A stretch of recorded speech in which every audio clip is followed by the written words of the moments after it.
Welcome back, everybody. Welcome back to Phil's Recap and Review, The Walking Dead, Season 8, Episode 12. What did Joe think? That's what we want to know. People wanted to know. They asked me, they called, they were like, Phil, what the hell did Joe think? We want to know. We don't give a shit about you and your happy horse shit, saying this episode was exciting. You were bashing these new people showing up and trusting them. But we don't give a crap about all of that. We don't care. We are the motherfucking chat. We love the motherfucking chat. We love all of you guys that join us every week. But really, what you guys want to know about The Walking Dead is, what did Joe think? And it's been a heavy-duty week. Joe, this is his first opportunity he has to watch the episode. He watched it a couple of days ago. And Joe, I've been building this up for a while. We all want to know. We all want to know the truth about what did you feel about this episode? I thought it was a repeat. Oh, I thought we were gonna do that, Joe. I'm sorry to stop you there. I thought we were gonna do.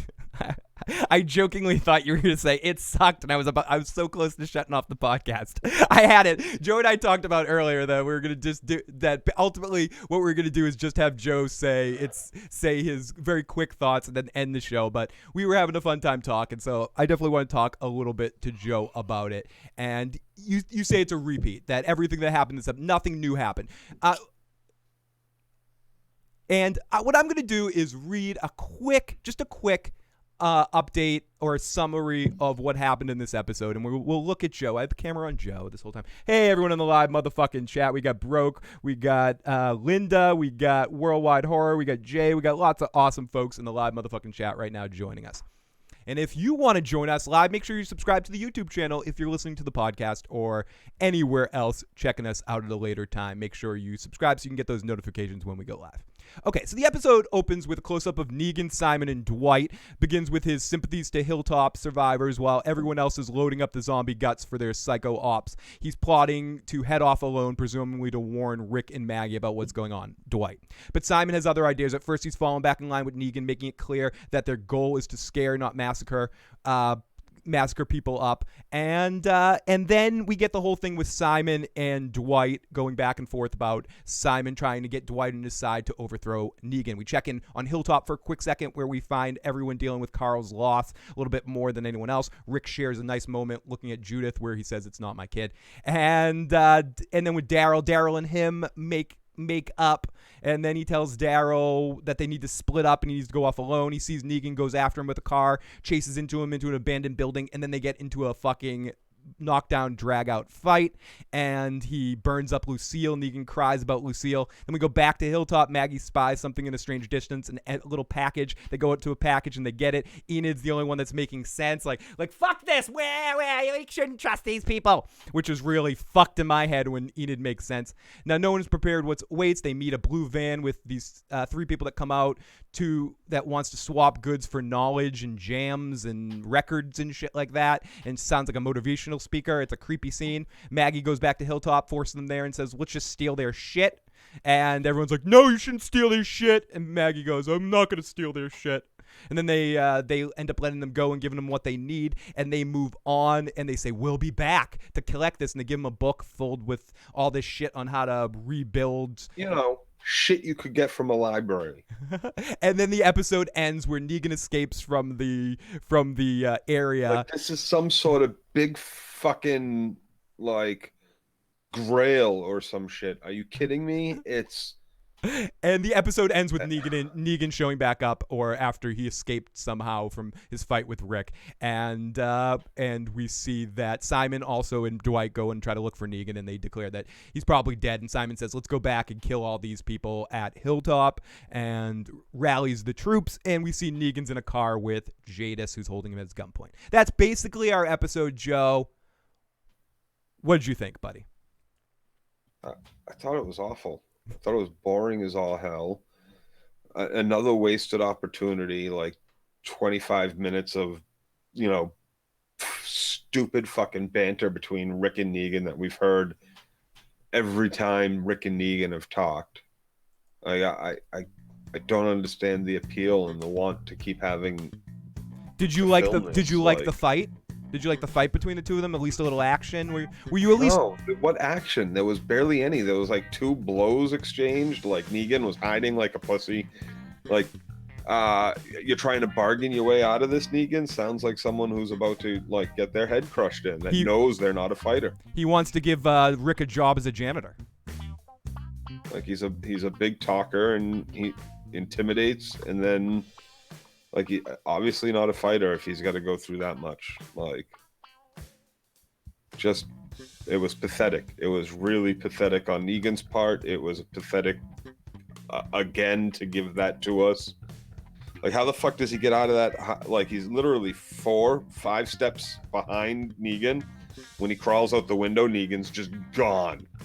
Disappeared, gone. Let's not forget the worst part about all this. He's unloading all these machine gun fodder over towards where Negan's at, wastes all these fucking bullets, and then ultimately reality sets in, surprisingly, in the Walking Dead universe, where then Rick runs out of bullets right at the time where he's about to shoot Negan. What the shit is that? Come on. Yep.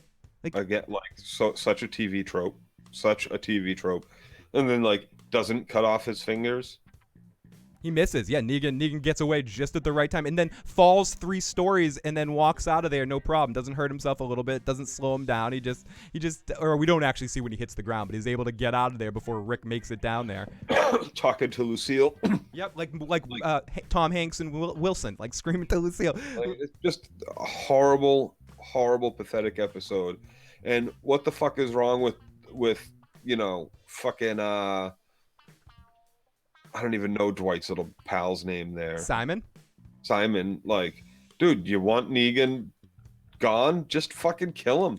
Okay, is Simon at least a high point at some point from the actor standpoint on the episode? Not in this episode. No, you're done with Simon in this episode too. It just doesn't make any sense. Like, that shit about killing everybody at Junkyard is gonna get back to Negan, right? It did through Rick even. Like, that shit's getting back. So now he's not going to kill you if he had the chance? Like, come on. So let's go to the live motherfucking chat for a second. Dirty Locks, do you mean it's like a particular past episode or like all the past episodes in general? If it's a specific episode, which one was it? All the past episodes. It was just more of the same shit. That 20 minutes of Negan and Simon. Negan and fucking... Rick. Even the Negan and Dwight shit. At the beginning of the episode. Every time Negan opens his mouth, it's like I feel like I'm watching the same shit over and over again. It's awful. It's horrible. Do you think, this is just an overall question, do you think if you enjoyed Negan's performance, you'd be enjoying these 2 seasons more? Simply for that. Made him so one-dimensional. That's not my question. If you failed attempt at broadening him with this whole like stressing only kill one junkyard person. We need them. No, it's not that, like, you're saying basically he's like, I'm king and I need my slaves. Don't kill my slaves. Like, look, I'm 2-dimensional. No. No, it doesn't work that way, writers. Look, I'm 2-dimensional. That's not a redeeming quality. Don't kill my slaves. We need them alive to produce for us. To come on. That's exactly what he's saying. But you want to be like, oh, look, he's got another side to him. No, he doesn't. Big Kev says, great to see you, Big Kev. Abe, awesome to be able to check this out as well. Good to have you here. Mel as well. Mike asked if we're going to do Roseanne recaps. I might recap the whole season. I'm definitely watching it. Right? Exactly. Oh, why? I don't understand. You hand me a shotgun and then threaten me with a bat. What? What? How is that? How does that make sense? You hand me a machine gun, but like threaten to kill my wife and steal my what? You burn my face with an iron and then hand me a machine gun? What? Now, to add to all of this, he gets out of there and somehow Jadis finds him, Joe. What'd you think of the reveal at the end of... Stupid. Why didn't Jadis just shoot him on sight? Like, what? Like, if you have this problem, 2 people have an opportunity to kill 3 people. We have Rosita missing him on a straight shot with he didn't even see it coming that he blocked with the fucking bat because Lucille has his fucking back. We have Rick unloading a fucking machine gun at him. at multiple times. And I'm just saying, in this episode, having clear shots, but deciding to go all John Rambo instead of using his mind to conserve his bullets, if bullets were an issue. I don't mean to keep going back to that, but I don't mind if bullets are an issue, but consistently have them be a fucking issue. Don't have them be an issue sometimes when it's convenient to Negan having 9 lives and getting the fuck out of there with his fucking shit-eating cartoon cat grin. Fuck you. And if they are an issue, treat them like a fucking issue.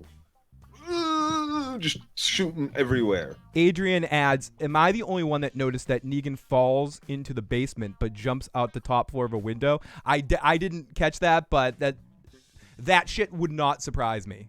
So, did he run up the stairs that Rick came down? I don't know. I don't know what happened in that situation. It just all was silliness. My only thing about sometimes the front of a building, right, is on ground level, but the back of a building is also, and then the basement 3 floors down is also on the ground level. Of course, it's fact. Well, no, it does happen.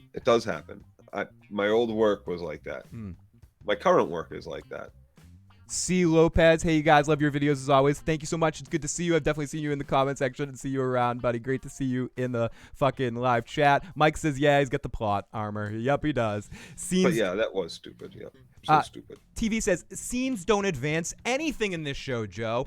Right, correct. Nothing. This was a whole episode, right? Think about where we started in this episode. Okay, where everybody and everything was, okay? And now think about where this episode ends.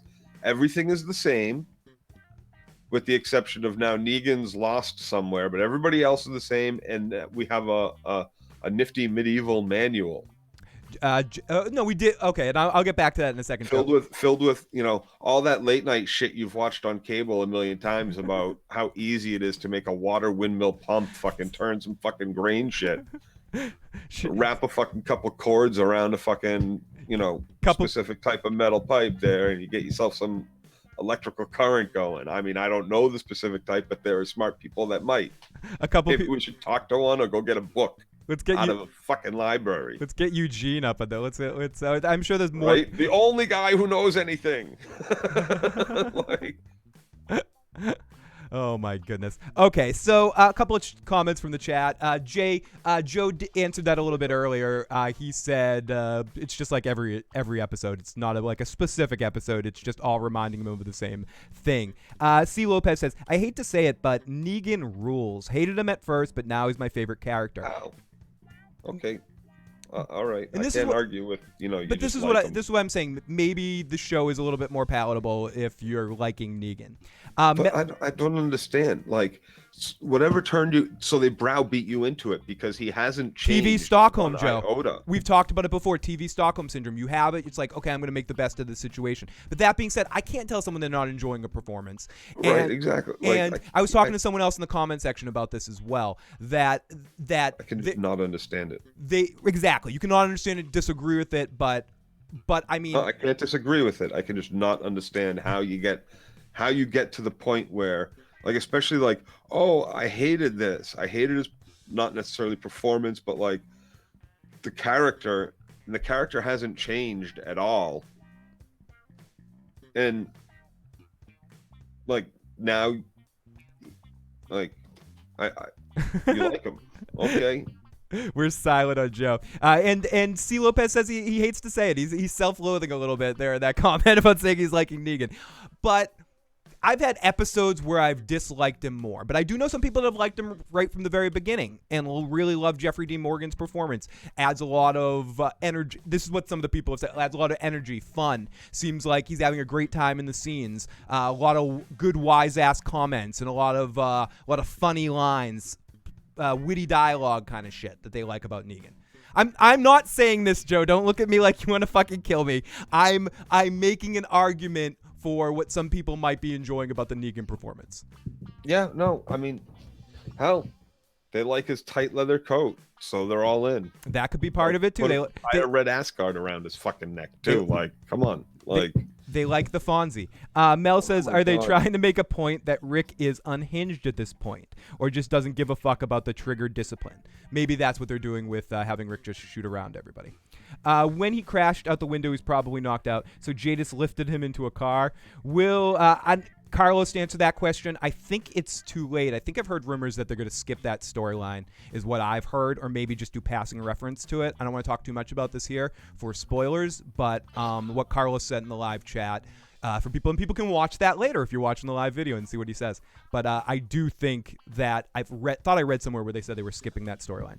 Brooke says Jadis went to see Carl from Jessica Jones season 2 and got some super strength. Paul, Eugene should hook up with the new Hillary Clinton lady. Makes sense. The new show's so bad. I like Negan for the camp value, says C. Lopez. And someone asked, why don't I recap the 100? I haven't watched it yet. Brooke says, I don't mind Jeffrey D. Morgan. I don't get the hate. Mike says, what main character will Dumpster save next? No, see, and it's not Jeffrey Dean Morgan hate.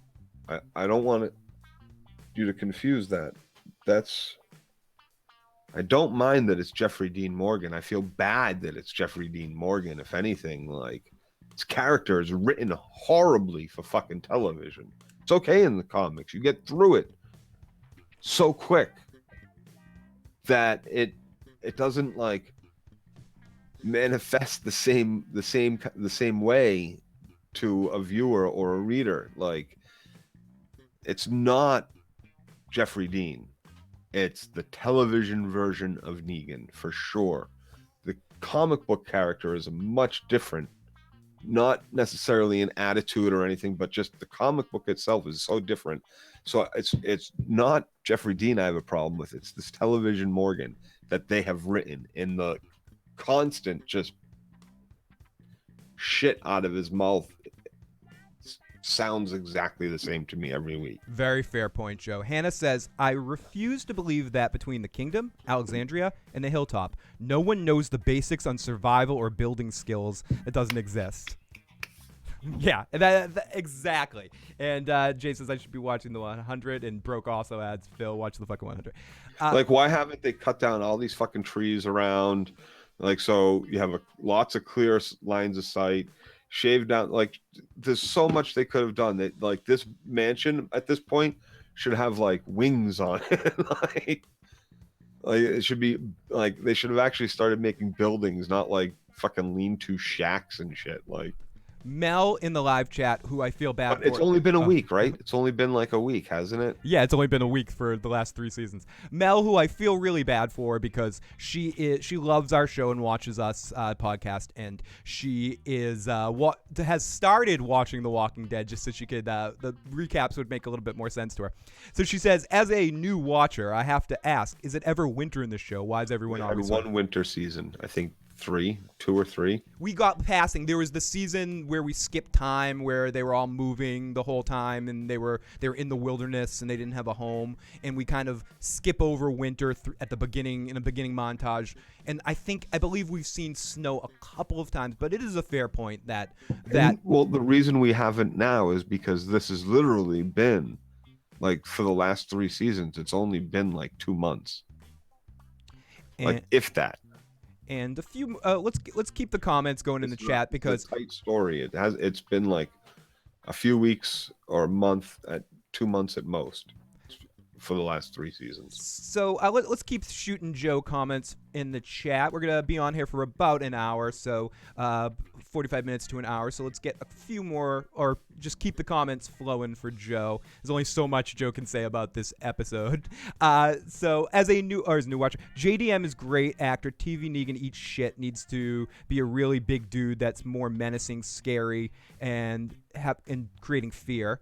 We talked about that a little bit before. I agree. They should have probably cast a professional wrestler or something like that. Someone with an imposing body and physique, and also that can talk shit really well, and not censor him, and just have him be like the force of nature kind of character, rather than go the route that they did of more of a jester at times with and sleeky, slimy, yeah, like more of like I don't understand it. This guy would get shot so quick.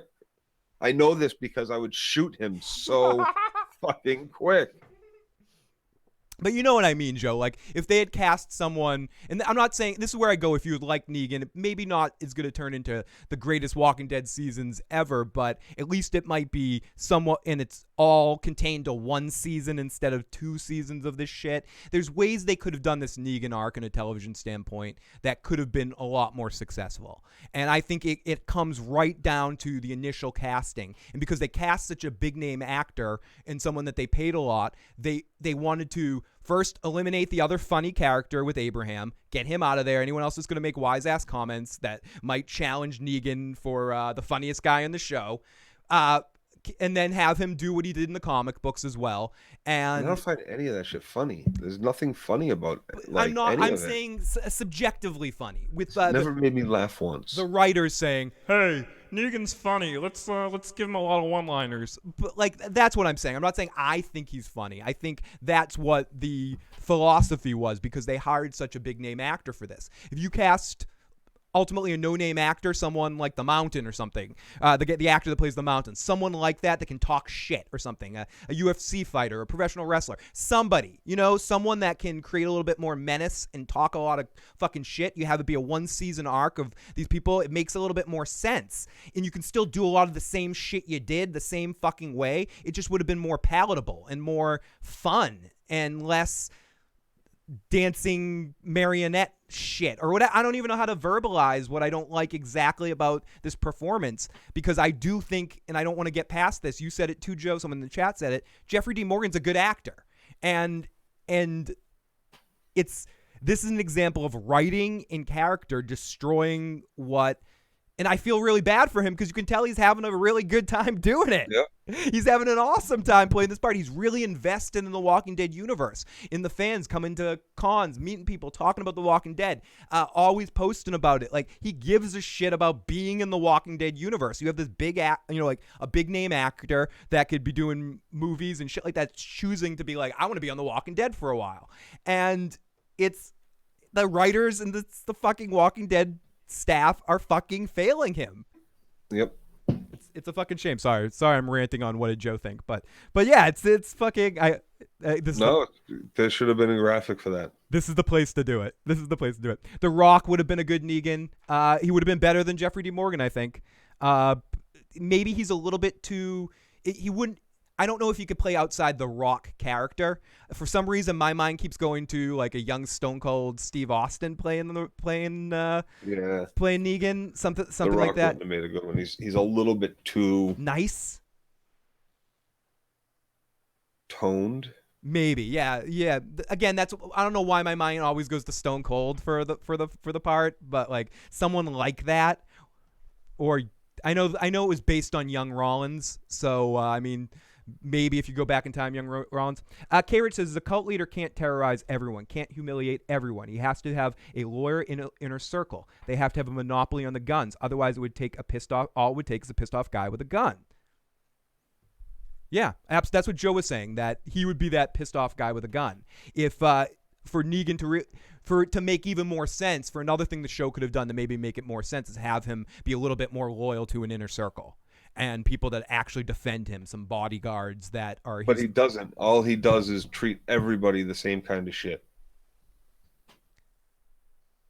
Yeah, and Jay makes a good point about that. I wouldn't have seen him as Negan. I would have seen him as The Rock. Okay, so we spent a lot of time here talking about Negan, Joe, but there were some other things that did happen in this episode that a lot of people, I'm sure, are curious of your thoughts about. You touched on it in passing, but what were your thoughts on the whole, what is our next storyline after this Negan thing, the clumsily way they introduced the new storyline for next season with the woman from 24 and the Cheese Twins, and I know some people may be more familiar with this, and if this might be comic stuff, as I've mentioned before, I've only read up to issue 100, so I don't necessarily know a lot that comes after that. I've heard some people mention certain things that these might be comic characters, but just in general, what did you think of this whole scenario? I didn't necessarily dislike it. I just thought, like,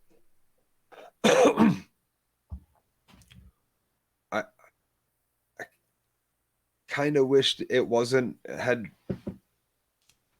wish they focused more on this war thing, this was kind of like a waste of time. It was like, aren't there better things for you, the leader of the hilltop, to be doing than going out on this fucking like crate fill thing?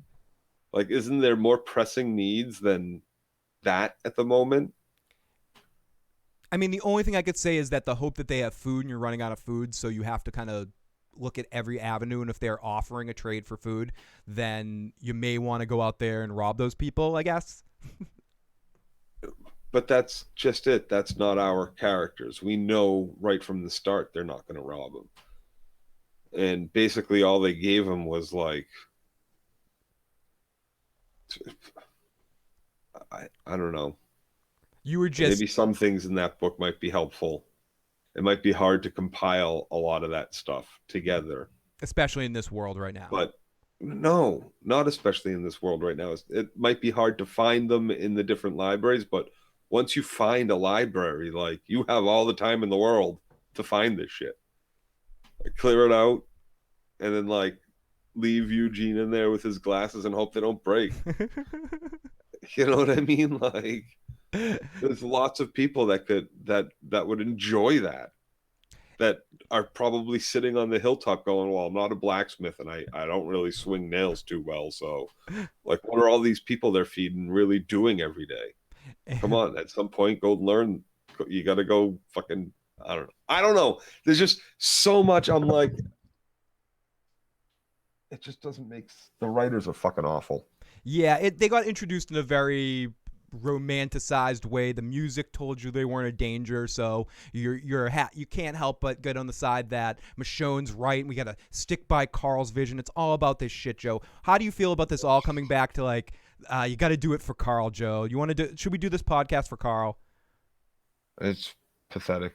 It's fucking awful, dude. It's awful. It's really heavy-handed, and I'm not enjoying it at all. I didn't mind the performances of the new characters. I thought they added a different energy. At least it gave you a thought of where the show might go after Negan, but I still think it was a little clumsy and a little clunky and didn't make a lot of sense in the episode. I hope in this next episode that we just get an action-filled episode. I joked that maybe we weren't going to get the fight at Hilltop, but I'm hoping I'm wrong, and this episode is basically the battle for Hilltop from beginning to end, and hopefully we'll at least get an action-packed, fun episode similar to the one where Carol's killing all the monsters or whatever those people were that were sneaking in. Terminators. Yeah, when Carol just goes all Terminator. If we get a full action episode, at least that might be a break from some of this emotional shit that we're getting every episode. So let's go to the live chat a little bit here before we shift here. Tim says, "No, Phil, I'm telling you, I cannot believe a big guy being Negan." C. Lopez says, "Suge Knight would have been a good Negan. Just have him drive over someone back and forth. Fuck it."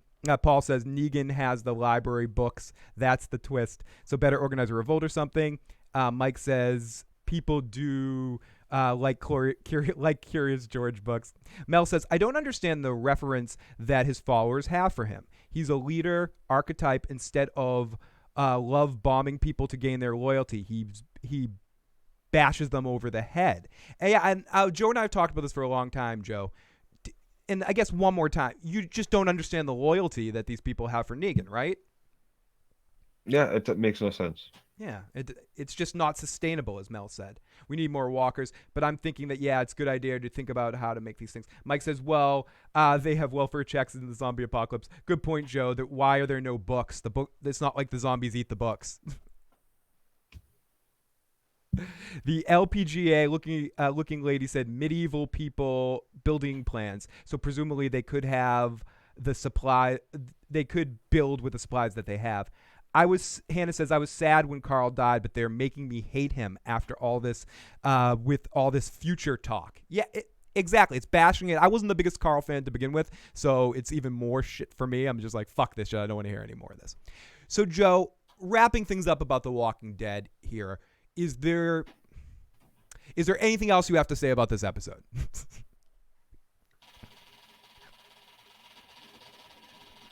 You can hear Joe tap. I'm just I was running through the episode in my head, and it was boring. It again led us nowhere. just fucking Just sad. Should we read a couple of comments from the video? Would that make you feel better, Joe? We'll let's read a couple comments from the live the video this week and see what some other people thought. Maybe they saw something in this video in this episode we didn't. So let me get to this. Let me get to this Walking Dead episode 812, and I do not agree with Simon wanting to kill everyone, but I agree with let's pull this over here. But I agree with Simon that these people do not scare, and Negan's plans will not have the effect he wants. Nope. If you want to move on, Simon, move on. You don't necessarily want to move on. You just really want the power at this point. He's one that's sick and tired of Negan. And Joe, we got a comment from our good buddy, the Walking David. Says, I loved Rick throwing shade back at Negan in this episode. I really enjoyed the Rick and Negan scenes. Tell you what, I'll let you kiss her goodbye. Talking about Lucille. So what do you say to the Walking David that enjoyed the Negan and the Rick scenes in this episode? You like pro wrestling too? Whole bunch of shit talk. Only this was all the shit. This was like the interview shit talk stuff between the matches because they didn't really fight. They bitch slapped each other a few times, then Negan ran away. And D says, forgot to mention that Georgie is Eugene's mama. I have some proof. Travis says, love the stream. I want to tell you what my problem with The Walking Dead is. This is from Travis. Is the fight scene with Negan and Rick. It's like when you're a kid and playing guns with a friend, and one of you gets shot and calls, I'm not dead, I have a force field. And that's what Negan did pretty much. Also, I waited for Negan to use his bat like a lightsaber and deflect bullets. Another part. He already did. He already did that. Yeah, he did that. And Joe, another part of them finding new people, it feels like they're done with the Savior storyline. At least we know there's a new arc. And, it's a nerd girl other survivors want. Tim wants some nerd girls. Enid is Emma Michonne. It's like the U.S. and the USSR from the 80s. It's like Rocky versus Ivan Drago. Michonne's mom says, aloha, you two. Don't trust Georgie because her book is her future vision, which reminds me of the Twilight Zone episode To Serve Man. Could turn out to be a cookbook, Joe. Yeah, it's here's your book. Build this shit and have more stuff for me when I get back. You owe me. Oh, and Killmonger in the live chat, just want to get him before it goes by because we didn't talk about this. You guys talk about that stupid car crash cut I just got here. Yeah, like all of a sudden they like we don't even get to see it. It was just like they're chasing each other and then like there's a car flip. Dude, I mentioned this in the podcast. I think they did it because they didn't want to have to explain how Negan just walked out of there, how he wasn't really hurt in the car crash. They just flashed him just getting out of there because it just would have been too ridiculous. It was pathetic. It was awful the way they did that. It was so B-movie-esque. And let's continue here. They should have hired fucking Mick G from fucking Lethal Weapon to do a little something there. At least action-wise. So Adrian says, decent action didn't move the plot forward. Mel says, this is my first time I watched a full Walking Dead episode, and I went in with really low expectations. Overall, I was entertained by the action. Intrigued me enough to give it another shot next week, but I definitely understand Joe's rage now. If I was a long-term fan, I'd be really frustrated by the wasted potential, says Mel.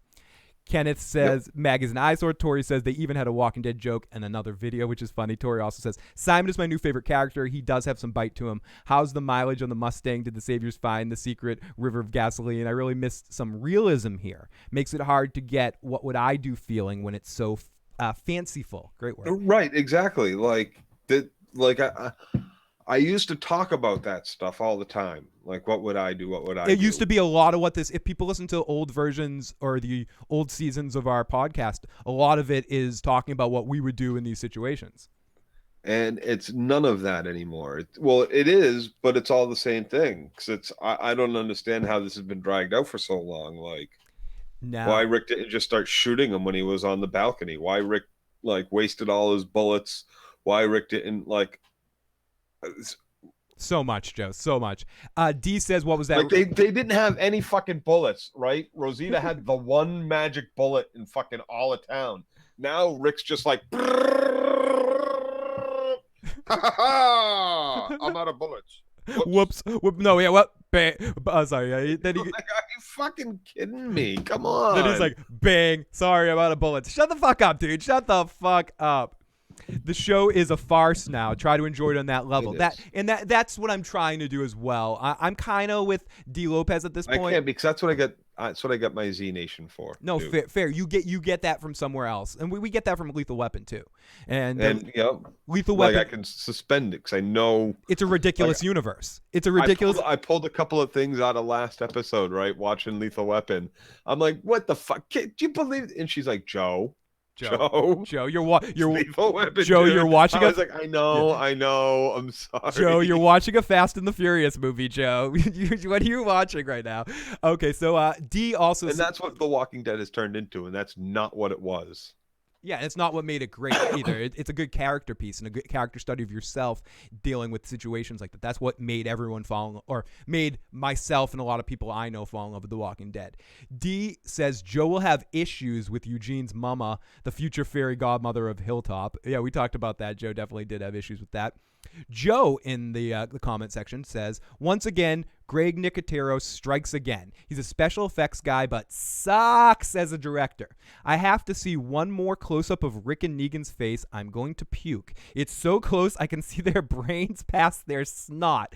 Bad jump cuts from action to boring. Also, what the fuck is with the writing? Once again, super weak. Let's have our hero who can just go all John Wick on 100 zombies but can't hit one wounded dude, and of course wastes all his bullets just because the plot needs it. So in a world where ammo is scarce, let's have Rick...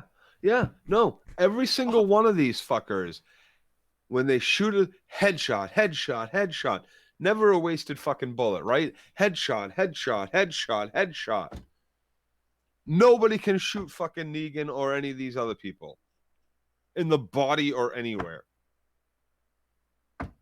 The John Wick comment is nice. Yeah, and it's like, and again, Rick is a fucking ex-cop that has gun training too. It's not like he doesn't know what he's doing in this situation. So in a world where ammo's scarce, let's have Rick waste every bullet and then throw away the gun. What the fuck? This episode was entertaining, but stupid. Loved Simon. So I think that's all. For some reason, it's not loading more. So there are more comments, but that is good. Voicemail? That is good for now. We do have a voicemail, but I believe it's about Jessica Jones. So if anyone wants to call in or leave a voicemail right now, Jimmy says, "I love you, Joe. You're fucking." Hey, Jimmy.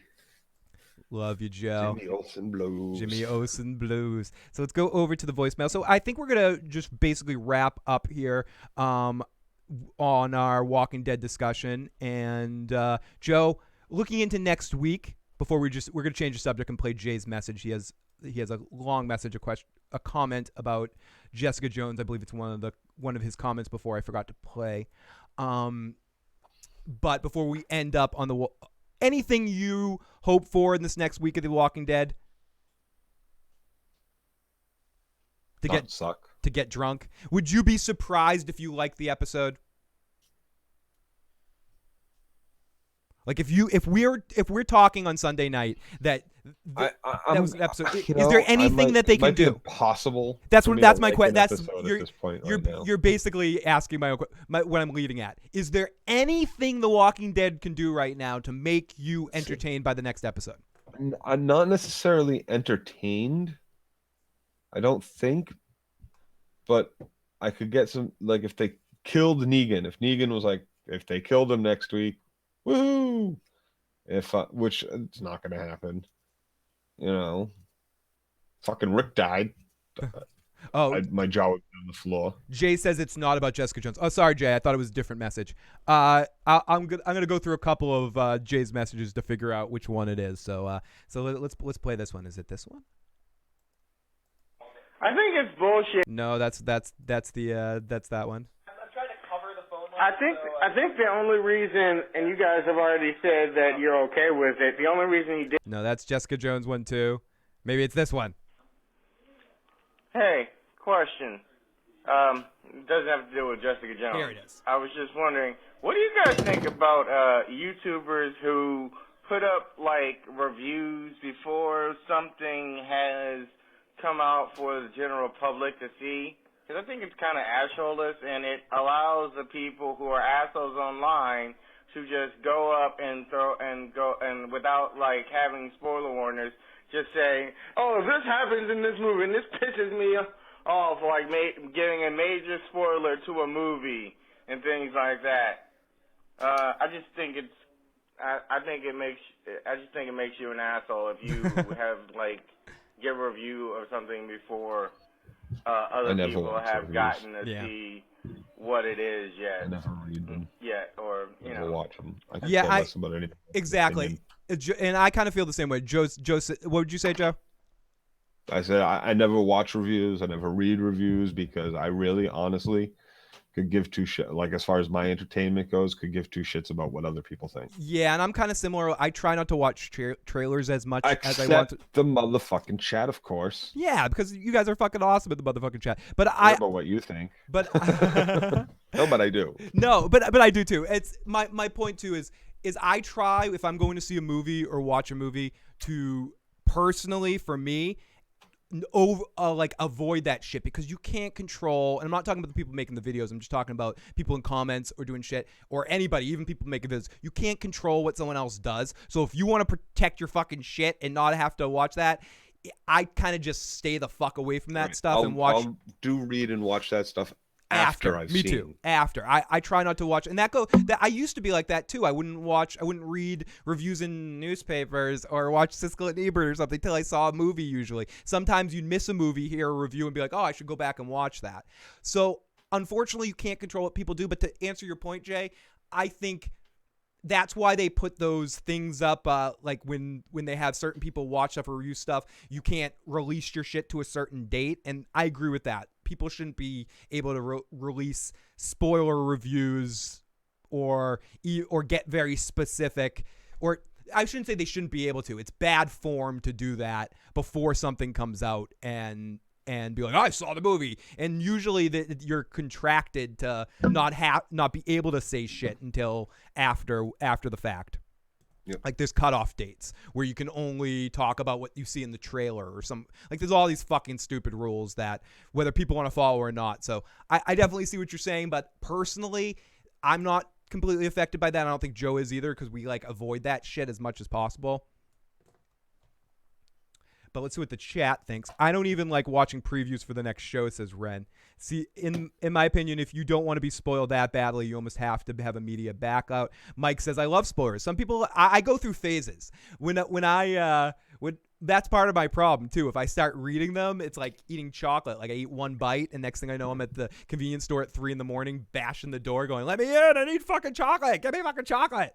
I need it!" Like if I start going down that spoiler route, like season 7 of Game of Thrones, I'm like, I'll just read one. Next thing I know, I'm like, I'm reading it all. Yeah, fuck that shit. I want to see what happens this episode. I want to try to black myself out and hide and go into hibernation as much as possible when I'm excited for something, because this is just for me.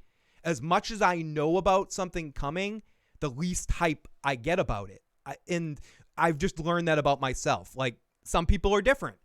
With me, if I start knowing shit, it's not like, oh, fuck, you ruined my life because I don't know what the fuck the ending of this series. Like, whatever. It doesn't matter. But whether it be comedy or drama, shock is a big deciding factor of entertainment for me. Being surprised about what I'm seeing happening. That I don't predict it with my mind. It's not something I go, I think this is going to happen, and it happens. And I go, see how he's right. And I mean, I can still appreciate something for being done well. Or if I want it to be a surprise, or if I know what's going to happen, then I go, it's not exactly how my imagination was. It'll never be what my imagination was. You suck. Like, I just view it a little bit differently, and then I have to kind of separate my shit like that. My imagination sucks, so that's why I like movies better than books. My imagination kind of sucks too, for the same reason, Joe. I can't, and I just never learned to read. There's that too. And I get mad about spoilers when I go to see a movie or show. If they don't care, I don't mind the spoilers. I spoiled myself for Game of Thrones. I can't wait. I did last season, and I got excited for it. At least up until this point, I've only been spoiled by one thing. I'm not going to say it here. Don't worry, anybody. But like, and I felt bad. I'm like, I don't want to know this. so I kind of try. I'm trying to stay away from it for at least a while. I don't want to know anything, especially because this is the last season. I don't even want to know title names. Yeah. At this point, I just want to know when it's starting, and I want to know when the first trailer comes out. Date. I'm gonna have a nice big fat gang and a nice big fat sandwich, and watching that shit. And okay, so I think we do have a voicemail. I think it's from let's see who left us. Here we go. We got our good buddy Tim. Let's listen to see what Tim has to say here today as we start to wrap things up. Yeah, well, Frank. So, like I said, you was up on my goatee on Jessica Jones, which I'm still so angry about. But, yeah, Bill Millwell's right, yeah, it's really hard to believe that, yeah, none of these people, yeah, they know how to make these things. They know after seeing Kevin. Well, I started to learn that, you know, how to build a temperament, how to harvest greens, you know, just so if a zombie apocalypse happens, I'm not worthless. But anyway, and yeah, like you know, pro wrestler thing, you know, I find it hard to believe. If you're 7 years on the edge of starvation, you lose body mass. People aren't going to be that huge anymore. So you'll see some big, huge guy like take out of the whole thing. Which, yeah, okay, fine, at this point. Maybe we do need a vacation from The Walking Dead. I don't know. Yeah. Okay, well, Q-Lace again, shut the fuck up, Tim. So thank you, Tim. And I definitely think, like, that's part of it. So that maybe a vacation from The Walking Dead would be good. And it hasn't helped between the two seasons, but a vacation, and then we're coming back, Joe, with a new show creator and hopefully, or new showrunner, and hopefully it will be a new season with a new vibe and a little bit more character centric, and get in maybe in these next 4 episodes that we have left in the season, I believe it's 4, that a lot of characters are going to die. And when we're left off, I just hope it's like 1, 2, maybe 3. Everybody else will fall in line. And Swordstone, I missed a life. No, we're still on for a little while. Killmonger, Game of Thrones, SOA, Breaking Bad, Sopranos, best shows ever. Can't argue with that list. Great list. We got Helen says, Helen, great to see you. Great to see you. Lots of love to Helen. Tim, wow, I left a message and I don't know what the fuck I was talking about, says Tim. I thought what you're talking about a little bit, Tim. Check out, Jay says, check out Strike Back. I will definitely try to check out Strike Back. Is it a good show? Fantastic action. Fantastic. Cool. No, I'll definitely try to check this out.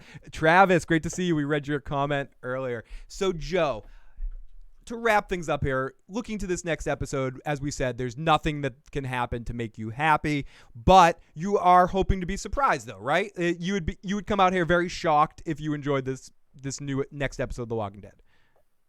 So, one last thing Joe and I want to talk about before we go. We definitely want to get some of the live motherfucking chat's perspective on this. And we'll talk more about this on Sunday night and as the couple weeks pursue. They're going to be showing the final episode of this season in the movie theater.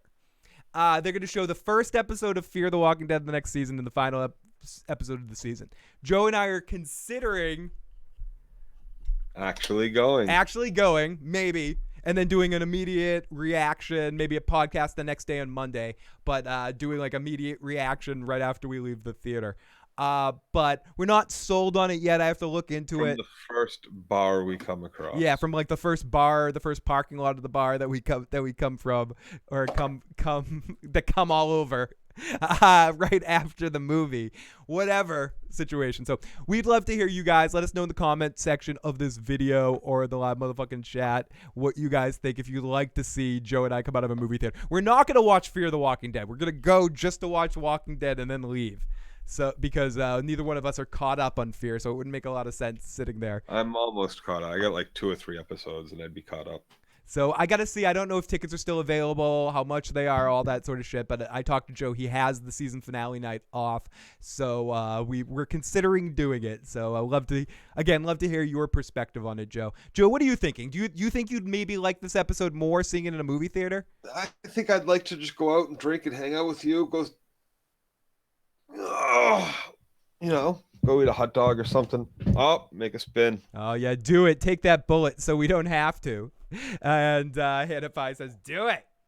And let's spin this fucking wheel. Thank you, Helen. Super, super thankful. She wants us to get pics or reviews so she can make Joe and I watch Honey Boo Boo for anyone watching right now. If you ever see a review for Joe and Phil review an episode of Honey Boo Boo. Here we go. Spin the motherfucking wheel. Nick Diaz in the live chat. Lots of love to Nick in the midnight chat attack.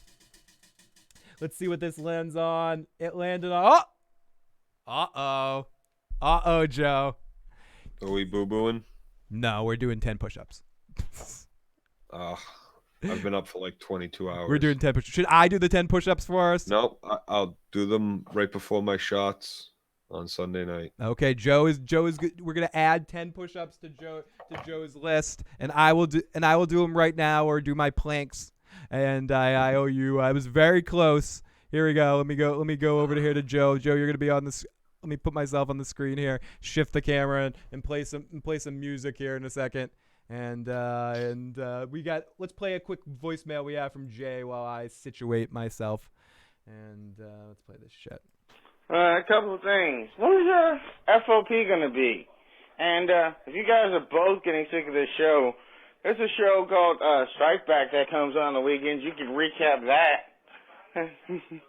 Comes on Cinema. It's repeats. That was a premium show that was on It's Cinema. an awesome show to me.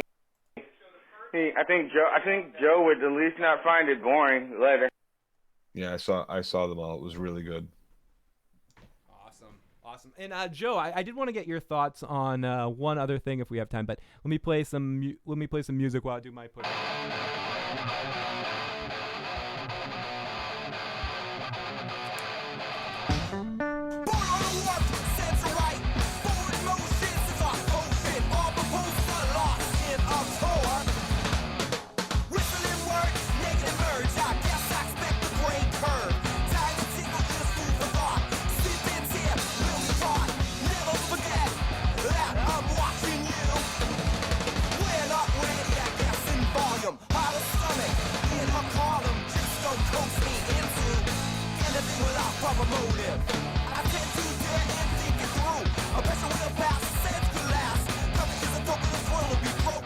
Okay, there you go. Super chat donation. I did my 10 planks, as Joe calls them. So best of luck. Your ass ups. My ass ups. Hey, I'm assuming the position, Joe. I'm assuming the fucking position. So last thing, Joe, as I've said last thing like 3 or 4 times, but have you seen by any chance the Cobra Kai trailer? Yes. Fantastic. Can't wait. So are you excited about the series? Should we recap Cobra Kai? I'm gonna have to get YouTube Red now. No, we're gonna yes, we are totally going to get YouTube Red, and yes, we're doing it. So we're doing it. Yes, for sure, Joe, we're doing it. We're absolutely both going to sign up for YouTube Red to watch this series. Awesome. Didn't you give away the original Cobra Kai's autograph? Martin something. Yes, one of the winners of a super chat donation during the Game of Thrones season won the autographed photo. I forget who. I honestly forget who it was, but I did send that off to someone, and someone received that. Martin Rove. Yes, is that his name? Martin Rove. Yeah, Sensei John Kreese. But yes, there's three teasers for it and one longer trailer. I'm actually very, very excited for this series, and I'm not expecting a lot from it from a like serious standpoint. I am excited to see Ralph Macchio and William Zabka interacting again and fighting and all that silliness. And I don't mind the reboot aspect of it because they're playing it a little differently with having Johnny be the Miyagi and I just think that's kind of like an interesting take on it of having Johnny be and there's Miyagi. A bunch of Daniel's sons. Right, and having all the Cobra Kais be the... And Daniel's son's basically just an asshole. Yeah, at least from the trailers, it seems like they're making out Daniel to be the prick face, and I like that because it takes Because Daniel's son was always the fucking prick face. He's a little cocky little bitch that's hooking up with someone's ex-girlfriend. Yeah. All right, he starts it all. He even fucks with him at the Halloween show out of nowhere. Dude's just going off to roll a bone. Dude was just rolling a bone. Yeah. Do you realize how much... He causes a pile up outside and just runs off. Yeah, he ruins all that weed. I mean, that moment, Daniel-san was dead to me. I mean, there was a lot of moments with the Karate Kid, but at that moment... And then, of course, the biggest thing in all of the Karate Kid situation, and correct me if I'm wrong. I could be wrong. It's been a while... like a day since I've seen the Karate Kid, but no, it's been a long time. But I'm pretty sure in the All Valley tournament, weren't head kicks illegal? What? Yeah, no head contact. But here's the thing, right? The crane kick is bullshit. There's illegal things. It only loses you a point. So he lost a point for the round, right? But if a motherfucker can't go on, just like if Daniel couldn't continue. So he broke his fucking nose. Lost a point, and won the championship by default because they said, fuck you, you came back from that knee break. You got put in a... Like if Daniel couldn't come back from the knee break, he would have lost, even though it was a bad move, right? Oh, fuck. And I'm going to watch Phil's new Sopranos. Yes, Matt and I did a Sopranos review yesterday, or a live watch, and we had a good time. It was really awesome. We're going to try to do those a lot more often now, at least once a month now, and hopefully Joe will be able to join us for one of those at some point in time. And Street Surfer Bob, great to see you in a live one. I saw the YouTube video when they said the same thing. If it's a sci-fi show, so if you see a Gatorsaurus versus a Mega Croc, you might like Krypton. So yeah, I'm very excited. 90210, it looks like. I'm very excited for this new Karate Kid, the Cobra Kai. It's a good spiritual successor to the Karate Kid franchise. My only bummer is that we don't have an elderly Pat Morita still kicking somewhere to be able to make a cameo at some point too and be like, Daniel, you're being an asshole. But I also like, and this is weird because I do think it's going to be a comedy, especially in this last trailer. It's going to be played very, very funny, that they're sticking to Daniel-san's character. If people are like, oh, they're making Daniel-san a dick, he's always been a fucking dick. He was a dick, especially in part 3 when they manipulate him. The ponytail guy completely easily manipulates him in his relationship with Miyagi. It's to a point where they never repair that relationship because in the next one, Daniel-san's not even in it. He's training Hilary Swank in Mr. Miyagi's one movie without Daniel-san in the next Karate Kid. And so their relationship was irreparable after the bad boy situation. And Daniel-san just was a prick. He fucked up the whole business between him and Miyagi. It's with the bonsai tree factory. Like, Daniel was always a little douche, and it's good to see that the series is keeping that up. And Daniel-san was a great dude. The deleted Karate Kid scene showed Mr. Miyagi giving Daniel-san a steroid injection when he snapped his hands like that. That's what you didn't see was Miyagi put a pill in his hand, and it was breaking the pill up in his hand when he did that.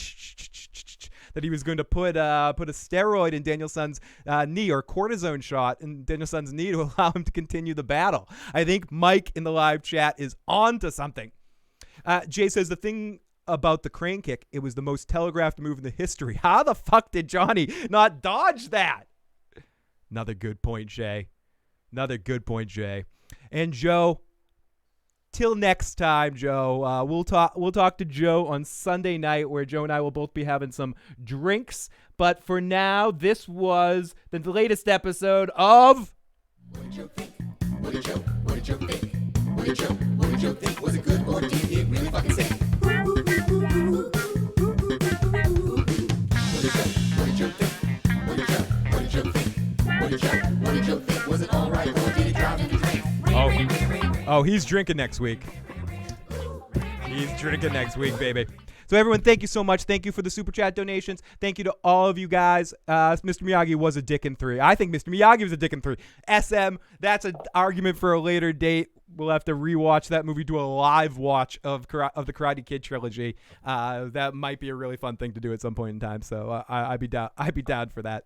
So everybody, talk to you guys next time. Helen, thank you so much, and thank you to everyone Helen, thank you for that super chat donation. One of these times you're gonna get that honey boo boo. It is fucking happening.